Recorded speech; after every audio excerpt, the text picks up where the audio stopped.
টানা ১৬ বছর ইতালিতে কমছে জন্মহার। চলতি বছর দেশটিতে জন্মহার হ্রাস পেয়ে রেকর্ড সর্বনিম্নে নামার পথে। এ ধারাবাহিকতা অব্যাহত থাকলে দেশটির জনসংখ্যা সংকট আরও তীব্র হতে পারে বলে সতর্ক করেছে ইতালির জাতীয় পরিসংখ্যান ব্যুরো। ২০১৪ সালের পর থেকে কম জন্মহারের কারণে ক্রমাগত জনসংখ্যা কমছে ইতালিতে।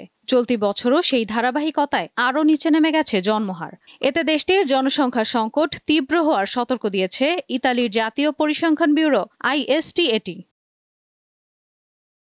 আইএসটিএটির তথ্য অনুযায়ী গত বছর ইতালিতে মাত্র ৩,৭০,০০০ নতুন জন্ম রেকর্ড করা হয়, যা ১৮৬১ সালে দেশটি একীভূত হওয়ার পর থেকে সর্বনিম্ন।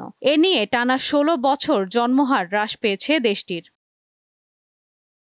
সংস্থাটির বিবৃতিতে বলা হয়েছে ২০২৫ সালের প্রথম ৭ মাসেও নেতিবাচক প্রবণতা রয়েছে।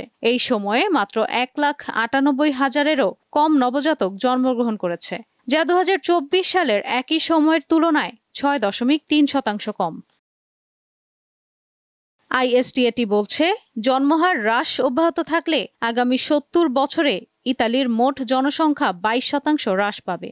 জনসংখ্যা হ্রাসের পাশাপাশি আগামী কয়েক দশকে ৬৫ বছর বা তার অধিক বয়সীদের সংখ্যা বাড়বে। তার সঙ্গে পাল্লা দিয়ে কমবে কম বয়সীদের সংখ্যা।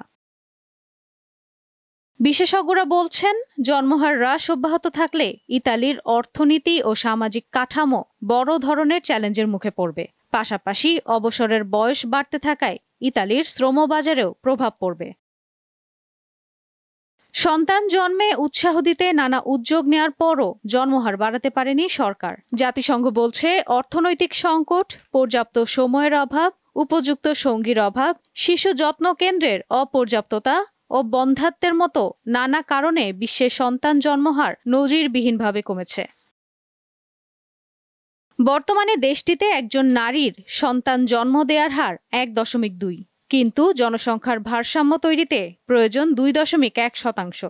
জনসংখ্যা বিশেষজ্ঞদের মতে ইতালিতে সেই লক্ষ্য পূরণ যেন সুদূর পরাহত।